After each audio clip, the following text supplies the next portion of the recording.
What are you guys doing with all these millions? After 5 holes, you went, well, fuck this. This ain't working. We're all like the older guys, like you guys. Cheers, Billy walks out at trees like this. He goes, oh, this is our tournament right here.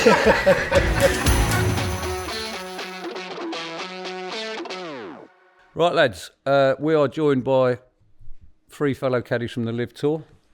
Smarty. Brian, we'll start again. Fucking hell, you. Give us the big lowdown, then fucking trip over that. Clumsy cunt. 5, 4, 3, 2. He's fucking done me now, hold on. For fuck's sake. It's going to take 5 hours, isn't it? Fucking do that for. Especially the way you did it. You look like that shark thing. Fucking baby shark. Don't get that. Right, serious face. 5 seconds. Right. 4, 3, 2. Right, lads, joined by 3 fellow caddies on the Live Tour. Smarty, Adam and Ricci. Why don't you start, boys, by just telling people who you are, who you caddy for? Yeah, I caddy for Cameron Tringali on Live. So, yeah, we're all lucky enough to be out there, as you know, Tel. So, Yeah, myself, Thomas Peters, who also on Live. Yeah, like he said, very lucky. And then I'm just tagging along on Live as well for Harold Varner the third. Teammates now. You're not just ganging up on me. Teammates. Yeah, you're making me feel bad, like. Odd one out, ain't you, Bill? Odd one out, yeah. You got to come to the dark side, mate. Where do you caddy? When I feel like it, really. When do you caddy? You caddy on Live, eh? I do. Yeah, I do. What are you guys doing with all these millions you're making anyway? You know what it is? It's Christmas time and it's out with the old and in with the new, isn't it? That's why we put yous over there. Lads, tell us a bit about how you got into caddying, first of all, and what how you started and who you learnt from and how you got to sort of where you got. What made you get into it in the first place? yeah, for me, it was just, I had to go at playing. I'd say I got lucky. I realised I weren't good enough. But I was obviously friends with Danny Willett, so we used to play a lot of golf together. And I'll always say he's done more for me in golf than anyone, but he also ended my golf career because I was still attempting to play, and I went and just randomly caddied for 9 holes out in Spain. And after 9 holes, I was like, yeah, that's me done. Because you just quickly realise, we've all seen it through, just how good they are. So anyway, going on from that, I said, listen, I want to stay in golf, and caddying was my next best option because you're still inside ropes, you feel that pressure and everything like that. Yeah. But it wasn't that easy to get started. And then he introduced me to Ricci, and then randomly a couple of months later, he gave me a call. He says, I think if you do want to caddy, he says, I think I've got you a job. It were on a Monday, and it were for Brandon Grace. He says, you need to fly out tomorrow morning. It's on Challenge Tour. Got a 2-week start, and then 15 years later, been caddying a little bit. So how was that then? Because I don't think any of us have done it that way. We've never tried to play. So with you actually trying to play the game, what were the biggest differences then? What did you find? Oh, hold on a minute. Now I've got to just either give a bit of advice, but it must have been. I would have thought that as a player, the danger was giving too much and getting too. Maybe too involved in it and just doing the caddy job, right? Yeah. I don't know about, I think we've got, I don't know if you guys agree, but from a caddy's perspective, as soon as I started caddying, even when I was playing at what I thought was a good level, if there was a back right pin with a 4-iron and there were water all around it, I was going straight at it.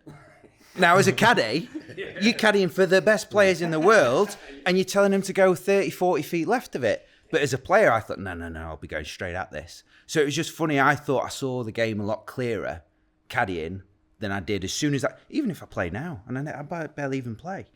I'm trying to hit draws, fades, all sorts of random stuff. And I'm like, I'm telling someone who's one of the best players. It's true, isn't it? Isn't it? Oh, Rich, you play yourself and it's like, I don't play, and I'm rubbish now. That was half decent 20 years ago, but even now I'll play it, but I'll just take driver off and just cut it off them trees. And it's like, all your clubs are doing it, you don't clean them. It's like, you can't be arsed. It's like, it's bonkers, isn't it? When I used to tell my boss to do that, he goes, "Why are you playing chicken shift here?" I was like, "I just did it, yeah. Play the percentage." Exactly. I mean, when have you ever played yourself and you're behind a tree and you don't try and bend it round it, but you're telling someone who's one of the best players in the world, no, you just chip it out. We'll just give ourselves a chance. we all do what we can't. Yeah, we all try and do what we So can. I think that was a big difference But for that's me. because it don't matter.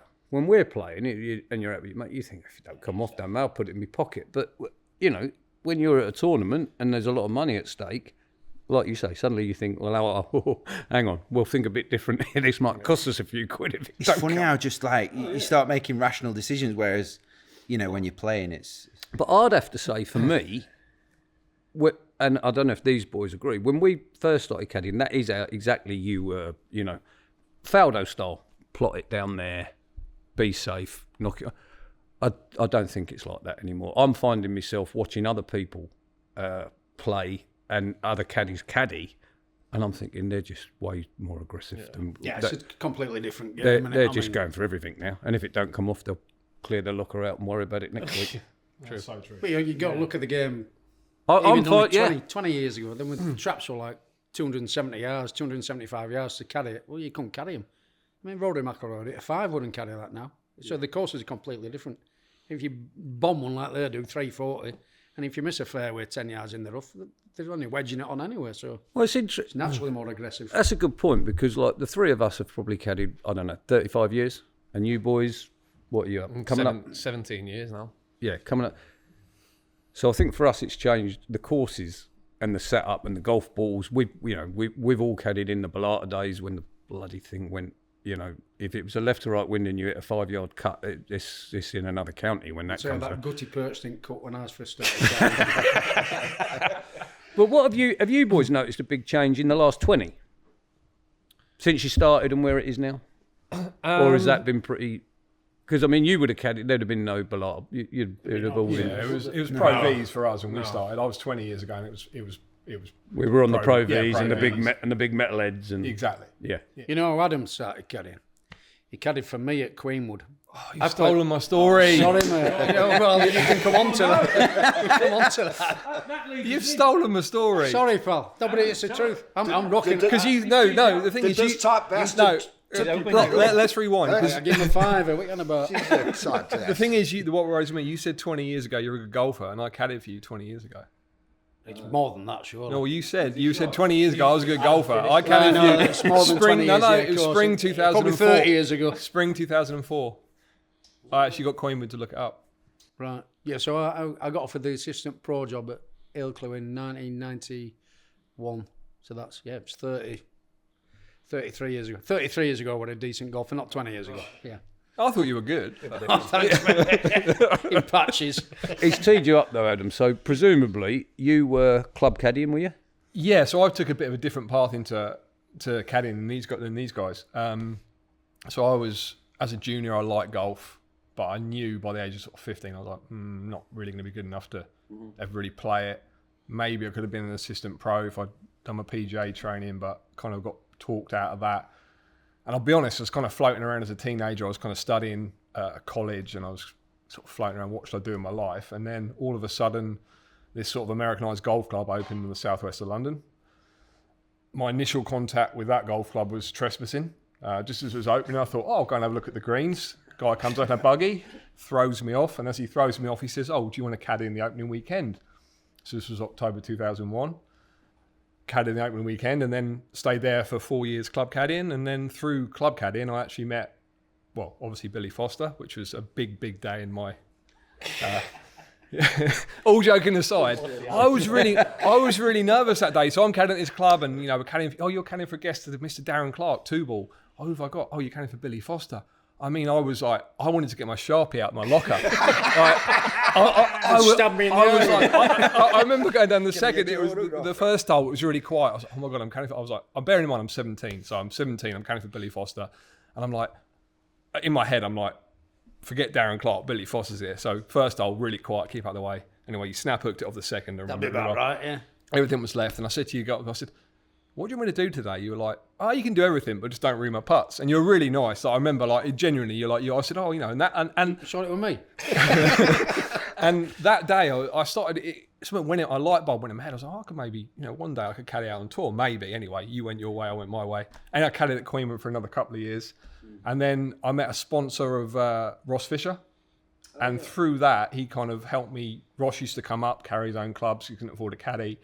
Got to know Ross a little bit, and then through the sponsor and Ross went and caddied on the Challenge Tour at the back end of 2005, and then progressed onto the main tour, and have been on there ever since. And you and I, you mentioning Ross Fisher, we did a World Cup together, didn't we? Yeah, we did 2 actually. Was it 2? And we did a shark shootout. We've had quite a bit of time together, yeah. Yeah, I remember China, was it? I know the story you're going to tell. That snake. Oh, I also remember putt. Oh, no. The The one that sticks in my the mind. snap hook off the first. Ross hits the snap hook. Was it Ross? No, it was Pulse. Pulse hits the snap hook in the trees. Foursomes. First hole, foursomes. Or was it foursomes? Because we give it up pretty quick for it to be four. Anyway, whatever. It might have been better ball. It might have been better ball because we've all gone in there. And you got a good memory of this, lads, anyway. Yeah, well, we've all... It's a great story. Pulse has snap... I couldn't remember who snap hooked it, but the 4 of us have gone in the trees, first hole somewhere in China, and we're looking for this golf ball. And I stumble across this. It was, you know, when snakes shed their skin.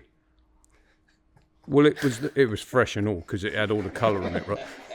This snake has got to be 10 foot long. This snake skin, and I've looked at it and said, "Look at that." Well, you've never seen 4 blokes come out of the trees quicker. Where we get, never mind 3 minutes, 5 minutes, whatever. We were about 30 seconds. That was gone. We're playing that one. It's on you, Ross. This is dead. Remember the Chinese ball spotters? The girls running out as well. Oh yeah, they come running out. They've seen the snake. Yeah, they've seen the snake. I think they run They've out. actually seen the snake, and we think, what are they doing? And we've seen this skin. Oh, you shit yourself. That was our introduction to the World Cup in China. Yeah, Well, that was the first time. That was the first year we'd played with you as well. So I think for Ross, Ross is, oh my god, I'm playing with him in the World Cup at Mission Hills, and he hits a snap hook off the first. And yeah, thought you were good, mate. Yeah. What's your story? What's that about a red? I don't know. Oh no, just we went about the. I mean, it was just reading the putts. It got to the point when the 4, and you just went, oh, for fuck's sake, I'm not doing it. Every putt, wasn't it? It was like we started off and like, oh, who's going to read? And everybody was like eggshelling around each other, weren't they? Like, oh, all 4 was reading this putt. And I think it was a putt, oh, I've got it right edge, I've got it left edge, I've got a ball. And it was like, we were so confused. And after 5 holes, you went, well, fuck this. This ain't working. Why are we all trying to read? Could you not just read your own putt and get on with it? And then the 5 iron towards the end of that round on the par 3. Oh, yeah. Ross is like, I like 5 on here, and we're like, no, 6 is fine. Pulse is like, no, I like 6. Terry's like, no, I like 6. I really like 5. I'm just filling 5. Well, we all think it's 6 iron, but if you want to hit 5 over the green, then go for it. Typical Ross. Straight over the green, 5 iron. Straight over the lot. Yeah. So, Ricci, how did you get into this game? So I was similar to Smarty, really. I went full-time amateur. I was off +3 at the time. I thought I'll give it. Yeah, I was half decent. Like Smarty said, I sort of realised pretty quick that I wasn't going to get any better. So I thought I'd give it a go full time, play the amateur events. So I played British amateur, English amateur, Spanish amateur, and whatever. I done all right in a few of them, not great, but I missed a few cuts, and I was good friends with Dave Horsey at the time. He was off. I think he was off +5, +6. One of the best putters I've ever come across. Best drivers. I mean, he carries it the same distance now, like 265. The best putter I've ever worked from. Brilliant. Lovely, didn't he? Yeah, he did. Ridiculous. And he was like, I've missed a couple of cuts, and he was off +5, and +5 back in them days was ridiculous. I remember Sergio. Yeah. I mean, I remember Sergio being +6 when he turned pro, and he was probably one of the best amateurs in the world, weren't he? So he was off +5, and I missed a couple of cuts, and I was waiting around. He's like, well, why don't you come and caddy? I've never even considered caddy. I never even thought about it, didn't know how to do it. So I was like, yeah, all right, wherever. Come caddy from a couple of times. And he said, I'm playing he was turning pro that year, and he said, I'm playing in a Challenge Tour event at, I think it was at Mottram Hall in Manchester. So I said, all right, well, I'll come and caddy for you for 2 rounds, but I've got a county game on the Sunday, so I can't if you make the cut, I can't caddy for you. So he's like, yeah, right, wherever. So I caddy the first 3 rounds, and I think he's lying third. He's like 12 under par. He's like, I'll see you tomorrow. I was like, I can't, mate. I've got a Lancashire game. You're gonna have to get someone else to caddy for you. So sure enough, he finished 10th or whatever, and then he got picked for Walker Cup, Great Britain and Ireland v America at Royal County Down, and I mean it was Rory, DJ. I mean the Americans had an unbelievable team: Ricky Fowler, Webb Simpson. She was like, "Do you fancy doing it?" So I was like, "Yeah, all right, perfect." So I went and done that, and then the following week he was going to tour school. So he's like, "Oh, do you fancy, like, we haven't obviously had a good week. Do you fancy carrying on?" So I was like, "Yeah, let's do it." So we went to St Anne's Oldings first stage, got us taught. He won first stage, and I was like, oh, "This is actually quite good. Right. It's a bit easier than playing this." Yeah. And he'd signed with Chubby Chandler at the time, and he said, "Listen, I've got 3 invites onto Challenge Tour." He finished top 10, 15th, and like 28th. Got his tour card for next year, and he's like, "Fancy coming out and give it a go?" So yeah, all right, perfect. I was working in the pro shop at the time, part time, making 150 quid a week, getting shit from punters. Like, I'm over this shit. And yeah, so I carried on with him. I remember winning his first challenge tour event and got $3,000 prize money. I was like, oh, here we go. I'm absolutely loaded. From 150 quid a week to $3,000. So hang on a minute, he got $3,000 or you? Got $3,000? Probably he got 3. No, I think he won 30 grand or whatever it was. Oh my god! But for me at the time, like I didn't even contemplate a career in caddying, and I mean, look at you guys. You've been out here for. Well, I think most of us you talk to get into it by mistake. Yeah, and I think it was never just can't get out of it. Luck. And you are now making $3,000 a hole. Okay. trying to catch up with you 3.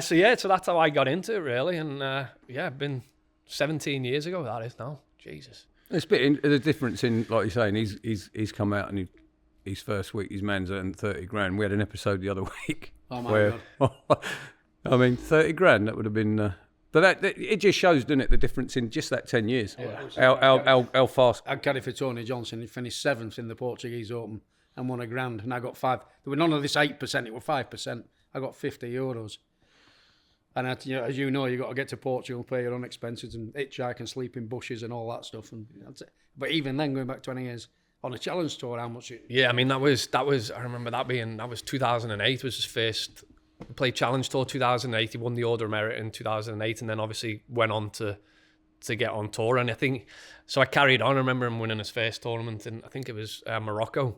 King Hassan in Morocco. I remember you winning. Yeah, I do remember. Yeah. I mean, if we made double. I mean, he had a 2-shot lead going down the last. I mean, he obviously shit himself. We made double to get in a playoff against Rhys Davis. I remember the King Hassan was just sat there. He must have been thinking, "What the fuck are these guys doing?" We were playing pinball across the 18th green. Did you win the playoff? Yeah, he won the playoff, which is great. That's unusual. I want to retire. That's unusual. He won to blow it, and then get in the playoff and win it, because you think, I've done it here. I remember that was his first one. He won 250 grand, 25 grand. I was like, perfect, I can retire. 25 grand, I'm out, boys. Yeah. Start my golfing career again. So a little flashback. Obviously, Smarty caddied for Danny for a while, and Adam's caddied for Thomas Peters for years, and you obviously went from David to Tyrrell. And I went so from you've all had therapy, obviously. I went from it. No, I went to you know about the Spanish. I went to Pablo Larrazabal after that. I remember you working for him. Yeah. You know from your Sevi days, Bill. Them Spanish. I mean, I've worked for some nutters when you think about it, haven't I? They're all nutters. That's part of it. Yeah, but I mean proper ones. Find one that ain't different levels of psychopaths. We've been through this. Credit to you, you've had some success with them, though. You did all right with them, didn't you? I'll tell you what. Stayed out of the way. That was the thing. How long did you work for Tyrrell? I worked for Tyrrell for 2 years. One thing I find interesting, you played off. What was you playing off handicap wise when you said you started caddying? When I turned pro, I was like plus 1.8 or something like that. Right, and he was saying he's plus 3. And you probably get this at the golf club all the time. Guys get to scratch and think they're going to go on the. Yeah. And you go, no, mate. You're probably looking at plus 7, plus 8.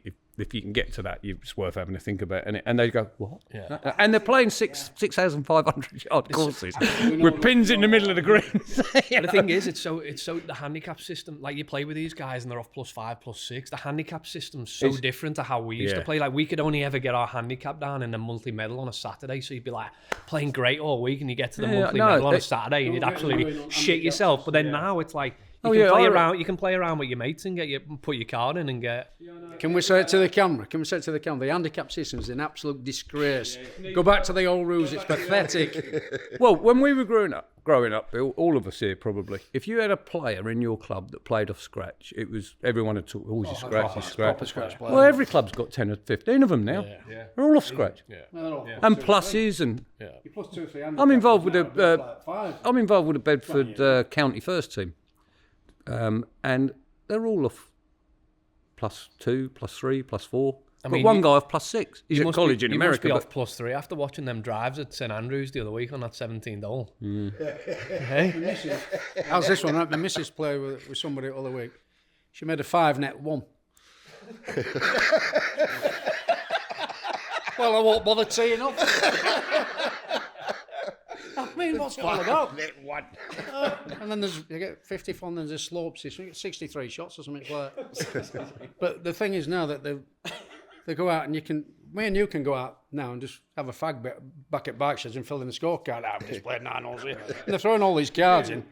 And they're going from like 3 handicap. I know lads that played off 3. They're playing off 15 now, and they're masquerading around all these tournaments and winning every week. Yeah. It's like, it's gone mad. It is stupid. So you were on the bag when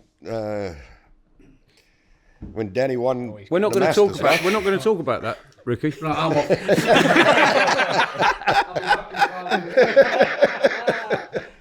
No, that was. I remember that well. Now, I can't remember.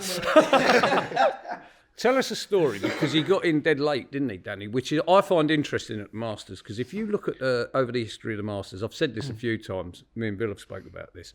You know, when you play a registers, that's unless you've won it, of course you're number one. But the caddy overall bib is reflective of when your player arrived and registered. Yeah. Okay, so you would have been 87, I think we were. Number 87, right? If you look over the years at the guys that have won the Masters, I don't know if you've ever looked at this, but quite often it's high number. So many of them get there early, stressed out, play 5-6 times, worn out. And it's the guy that and it was interesting that week, because was it the birth of his? He was the birth of his son. Yeah, Zach. He'd just been born. I think 5 days. Because I remember being there on Monday, not knowing really if he were even going to turn up. Yeah. And then he says, like, the Monday, he was like, yeah, look, I'm flying. I'll be there tomorrow morning. Bastard.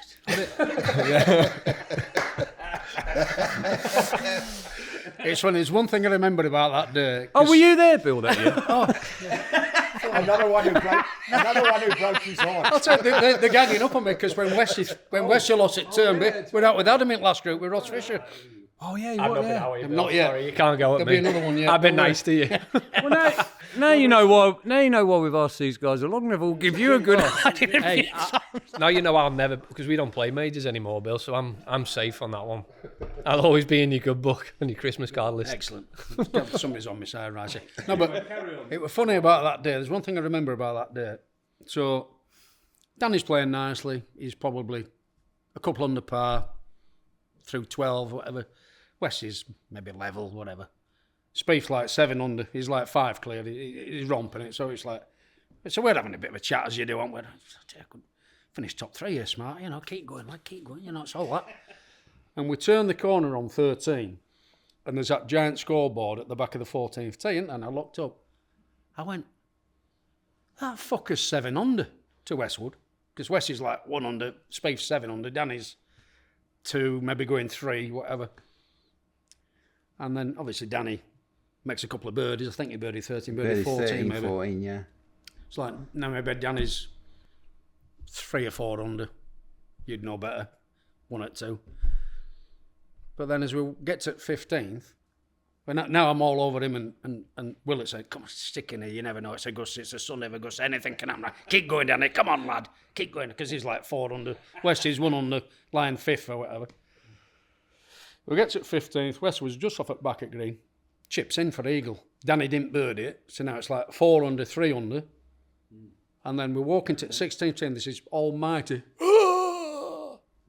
And the scoreboard's gone like, because I think he'd actually bogeyed 11 or something, then he'd made 7 on 12. So Spieth's gone like 7, 6, 5, 1, something like that, hasn't he? He's like, you might have bogeyed 10, 11 and made 7 on 12. So all of a sudden, He's like, he's out of it. And we're walking to the 16th tee. I said, looks like it's me or you, this smart here. Oh, good luck, mate. We're checking each other's hand. Come on. And then straight away, what happens? Westy 3 puts and he makes 2. Game over. It was like win, but it was like 4 Yorkshire lads having a laugh and a joke, and It was a ridiculous. Ran Sunday afternoon at in But your I local remember you community, had a like. bit of a wait, didn't you? When we got in, I think we were 4th to last group or something like that. Yeah, so we were waiting a while. Yeah, it went all over though. As soon as you part, it went over. Yeah, I mean, you're still playing out every scenario, aren't you? You think, oh, if he birdies this and holds that and blah, blah, blah. But yeah, inside you're thinking, bloody hell, I hope this is done. What a moment, though, eh? No, when lovely afternoon. Yeah. You're steering the pot here, are you? One of my best stories from that round is actually before that even happened. Because, like, for us, like, it was... Dan had done well in majors. I think he'd had a couple of top 6s maybe, or some top 5s, something like that. And he had a good year. But that was his first chance to really go at it. And I remember the night before we were talking about it, saying, listen, if we can have a run early on that front 9, you never know, like, he might struggle, whatever. And opposite happened, we went further behind Spieth. But, like, him and Westy were pretty close the whole way. And then Westy hit it right off 11. Anyway, they're in trees. I mean, that second shot's hard enough front middle at fairway, never mind trees. And I see Westy lining up, I'm like, oh, he's not chipping out like we've discussed. And Billy walks out at trees like this.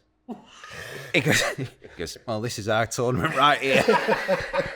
But it's funny, isn't it? You know, as a caddy, you know certain shots, like, this is it. You've got to take risks sometimes, you've not others. And that were one, and I remember him walking out. Anyway, this thing come out, and he got it on green and made 4. But I remember that they're ones that can go sideways on you, aren't they? Like, Fall into a 7 in an heartbeat, can't you? Yeah. But that was another good moment that I remember from irrelevant to winning and stuff like that. There were just little things where you appreciate another caddy feeling what you feel on different shots, where he goes, he's probably thinking, fuck, I should have told him to chip out, but luckily it went on green. Did you do what we did as well? I don't know about you two, but when I first started caddying, I just picked up on what other caddies were doing. You know, I'd see them do something, say something, and I think, oh, I like that, I'll use that, or they do something in the yardage. What are you doing there? Yeah. And most of the time, that one, you learn what you... I won't bother saying that. There were one with you, but I don't think I'd ever be brave enough to do it how you did. One of my favourite ones with you was we were playing with you, I was caddying for Rasmus Hogard. First round in Dubai, Emirates.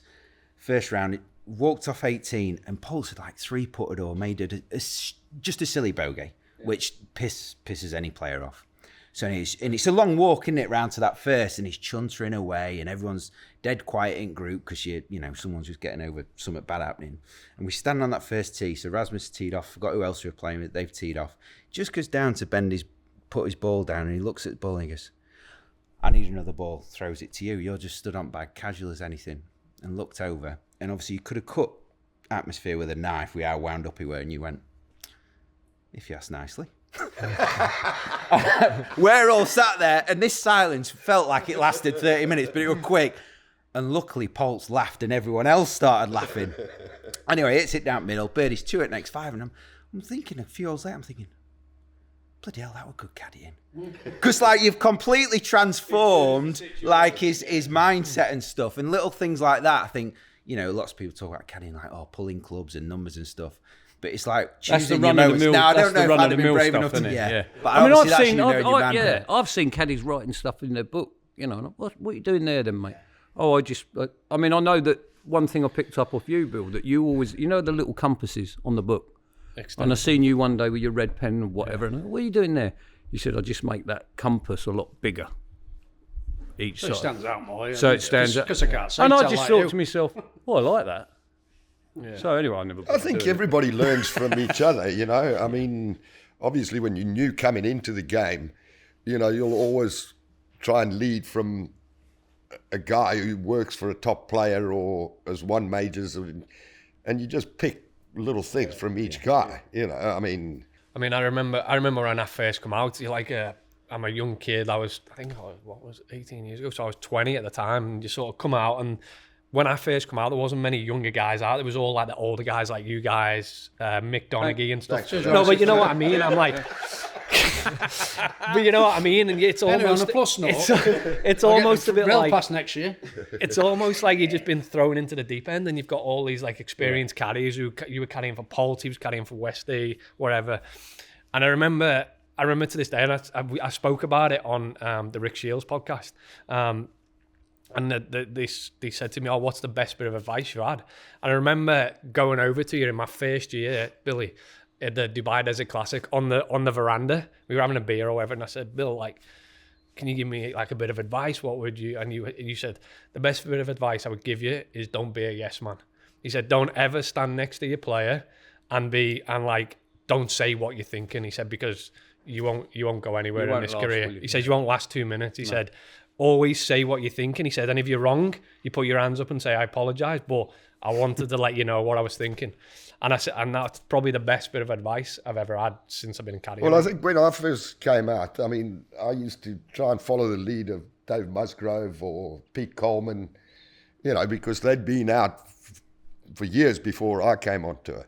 And I always try to pick up on things that they did. You just kind of find your own way of doing it, just having a bit from You them end and up stuff. with a mismatch of it all, don't you? And think, Yeah. well, that, and you got to be your own, because you can't be saying stuff that don't come from the heart. No.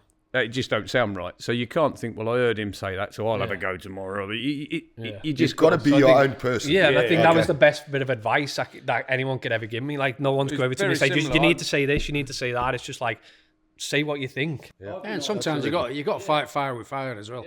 And if I'm riled up, I don't get riled up that often, but if I do, it's got to come out. The venom, it's got to come out. Just so you let them know that, all right, is that enough of that? And if listen, I've later done that, and it's cost me my job because you overstepped the mark. But the majority of the time, they're going to respect you more can't be for trampled on or saying that, say aren't what they? you Rather think. than being like, oh, I'm scared to say something. Well, I was going to say, I've been asked by a couple of the younger caddies over the years, and I've a similar thing. I've always said, just don't be scared of losing your job. Don't be scared of getting fired. If the day you're scared of him and scared of getting fired, you got weeks to go. You know, it's over. I remember when I moved to Orlando, telling you Tel was like my big day. He's like, pick me up from the airport, right? Yeah. Oh, if anything that you need. And it was just before Augusta went, and I was like, Tel, first time ever going to the Masters, like, can you help me out? I remember he come round with about 18 Masters books all piled up like this, and I was like, Work your way through them. it was like, work your way through it. It was like looking at a dictionary. I was like, holy shit. I actually went into that week thinking, oh my God, I've got so much information from his 18 yardage book. I'm like, where do I start? But it's But like, it helps, doesn't it? Yeah, I mean, massively, I did the same thing when I got there. I went to a couple of caddies and picked up. I mean, there are so many notes that you need on a course like that. That if you know someone, you can go. You know, I mean, the very first hole, I remember having a note. You know, wherever the pin is, because they have them back pins, and never ever pitch it more than 15 up. I don't care if the pin's on 33. Just once there's that little rise, isn't there, in the front of the green, get it over 15. Yeah. And the amount of times I'd see people chasing them back pins and opping over, and you're dead. Absolutely dead from over the back of that green. And just little things like that. Don't ever let your guy pitch it more. it's the one course to me that, you know, this happened to me years ago. So I went for a bit of a tomkite early in the morning. As you do. And I've got up, right? I've gone to the first tee. I'm kind of a brand junior. He's in the last group of the Dutch Open. We're playing with Jose and Maria Canizares. We'll go down the first. I've gone like my back pocket to get my yardage book. It's dropped out at the toilet, hasn't it? So I'm stood there with no yardage book. How far we got, Bill? I've gone. And Canizares saw me, he had his spare book. He went, here. Brand Junior won the tournament. First ever tournament I won with anybody. Went out without a yardage book. do you not have a Bushnell? No, but what I'm saying is, if I ever lost my yardage book going onto a golf course, if I could choose one course, I don't need a yardage book. It'd be Augusta. You don't need a yardage book. Every sprinkler's got the number to the front of the green. As All you long need as is a you've pin got sheet. in here with that. Pin sheet, you know where you can't miss it, where you need to be. You don't need a yardage book. So it won't bother me. No, that is true. That is true. All the Every other sprinklers course are to you- the But one thing Yeah. I took from his 18 yardage book was he had a little circle with highlighted in the middle of every green. I was like, why is that? He said, just did it in the middle of every green. But Ricci, let me ask you a question here. How do you and Harold communicate? Especially with you with that Scouse accent. You must have to write everything down. I just hand them the club and say, hit it.